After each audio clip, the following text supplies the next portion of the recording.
अरसलान गोनी इतना फट्टू है भाई, मतलब बोलना ही पड़ेगा मुझे कि कुशाल से उसे कितना ज्यादा डर है।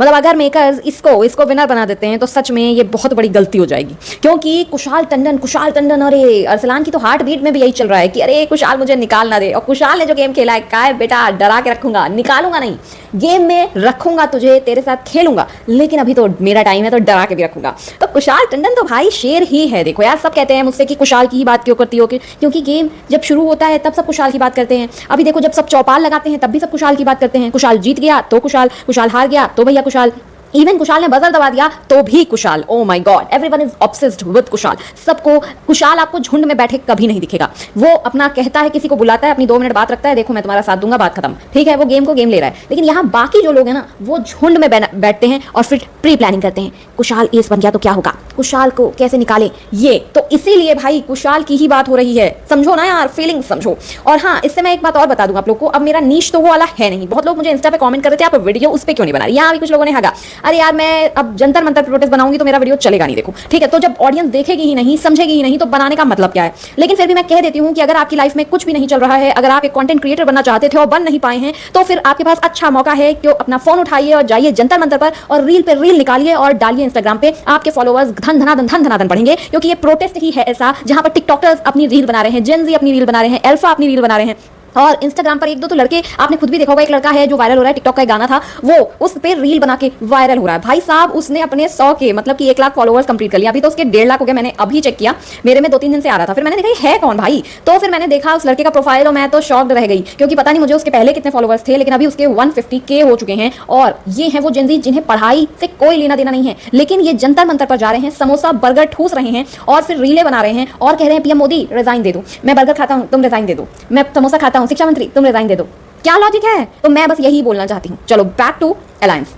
तो आज भाई कुणाल खेमू आए और उन्होंने कहा कि ये एक बजर है और ये जो टीम है इसको मिलता है कि भाई आप में से कौन जो भी इस बजर को दबाएगा उसको मिलेगा एक बढ़िया मौका, लेकिन इसके लिए आपको देने होंगे कुछ पॉइंट्स। तो यहाँ पर कुशाल टंडन ने ना इधर देखा ना उधर देखा, बस कुशाल ने कहा मैं बजर दबाऊंगा, मेरी कोई टीम नहीं है, और कुशाल ने यहाँ बजर दबाया और मिली उसे वो अपॉर्चुनिटी जिससे वो बन गया है एस, यानी कि अपकमिंग एपिसोड में आपको देखने को मिलेगा, लेकिन अब वो एस कंटेंडर बन चुका है बिना कुछ किए। तो ये था कुशाल का दिमाग। लेकिन यहाँ पर सबको चुल मच गई, सबको दिक्कत हो गई। कशिश ने कहा भाई तुमने पूछा भी नहीं। फिर बाली ने भी कहा ये क्या abusive language, I don't speak. तो यहाँ पर बाली ने भी यही बोला, अब भाई बाली तुम चुगली करते हो अली गोनी से, कशिश तुम भी कल चुगली कर रही थी कुशाल की। कुशाल तुमसे कुछ शेयर करता है तुम जाके बता देती हो, कुशाल तो ऐसा कह रहा था, दिलबर से कुछ वक्त बोलता है तो दिलबर जाके अली को बताए। सब अली के चमचे बने हुए, ठीक है। और फिर उसके बाद तुम्हें एक्सपेक्टेशन है कि कुशाल तुमसे लॉयल्टी निभाए न दे। खैर, जो आज गेम हुआ उसमें कशिश वाज अ क्वीन, कशिश ने एक क्वीन की तरह खेला है और कुशाल की टीम को जिताया। जो गेम था वो देखो ये था कि आपको एक क्वेश्चन दिया जाएगा, उसके 4 आंसर्स होंगे और उस आंसर में से जो गलत आंसर होगा वो आपका होना चाहिए, मतलब वो आपका आप जो भी आप वो जो उन्होंने बनाया था सेटअप उससे आपको निकल के उठाना है। जो टीम सबसे पहले उठाएगी, मतलब 4 लोग पहुंचे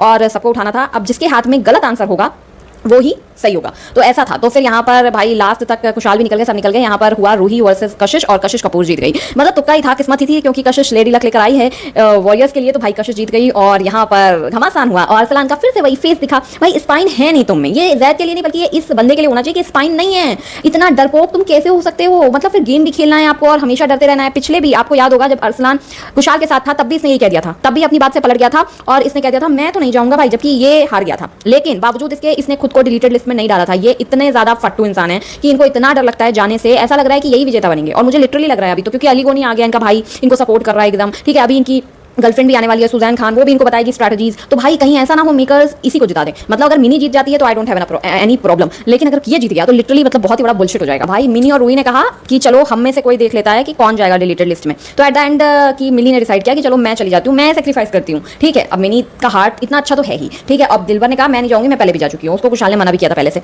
तो खैर यहाँ पर मिनी के पक्के सच्चे दोस्त आए निखिल, उन्होंने कहा देखो तुम ऐसी गलती नहीं कर सकती हो, तुम में मैं जाने नहीं दूंगा। तो यहाँ पर निखिल ने मिनी के कान भरे। मिनी ने कहा फिर मैं ही क्यों सावित्री बनूं, मैं नहीं करूंगी सेक्रीफाइस। यहाँ पर फिर भाई दिलबर का जो माथा ठनका है, उसने कहा अब कोई डिस्कशन नहीं होगा भाई, मैं जा रही हूँ, मैं डिलीटेड लिस्ट में चली जाती हूँ, बस ड्रामा खत्म करो। भाई तीन विमेन कह रही है मैं जाती हूँ, फिर भी अरसलान के मुंह से एक शब्द नहीं निकल रहा है। कैसे हो तुम यार, इतनी देर में तो कुशाल भी कह देता था कि चलो मैं चला जाता हूँ, कैसे हो तुम। पिछले बार भी तुमने यही किया था, डिलीटेड लिस्ट में जाने से तुम इतना घबरा रहे हो, जबकि कुशाल आया उसने ये भी बोला अरसलान को कि मैं तुझे भाई नहीं निकालूंगा, मैं लेजेंड्स में से किसी को नहीं निकालूंगा।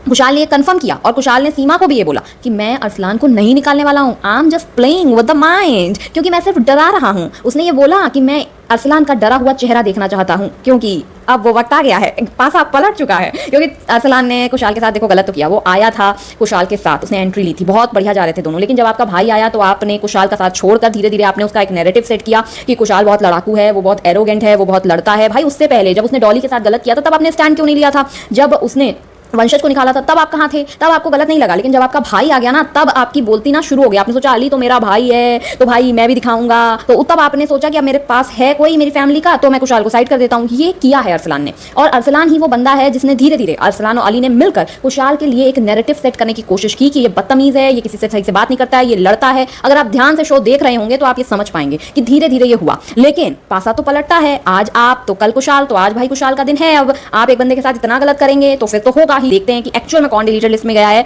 अब कल जो है वो बहुत ही तगड़ा होने वाला है, क्योंकि यहाँ पर हंटर्स की टीम में कुछ लोचा हो गया है। ऐसा लग रहा है देख के कि पायल को ये लोग, मतलब क्योंकि हंटर्स और वॉरियर्स का मुकाबला होगा अब, क्योंकि वॉरियर्स जीत गई थी, और यहाँ पर मुझे बहुत ऐसा लग रहा है क्योंकि डेफिनेटली देखो ये फाइनल में तो जाएगी, तो यहाँ पर हंटर्स हार चुकी है, और अब हंटर्स हार गई है तो कौन इसमें से रिलेटेड होगा? क्योंकि यहाँ पर तो सभी इंपॉर्टेंट है भाई। जैद कह रहा है कि मैं नहीं जाऊंगा, जैद और नीति लड़ रहे हैं। अब नीति तो अपने आप को बिल्कुल भी नहीं डालने वाली है क्योंकि वो सब गेम बहुत अच्छे से परफॉर्म करती है। वंशज तो अभी आया वाइल्ड कार्ड, अब वो भी अपना ले रहा है। मुझे ऐसा लग रहा है कि पायल जाएगी और मतलब डिलीटेड लिस्ट में जाएगी, और कुशाल पायल को डिलीट कर देगा।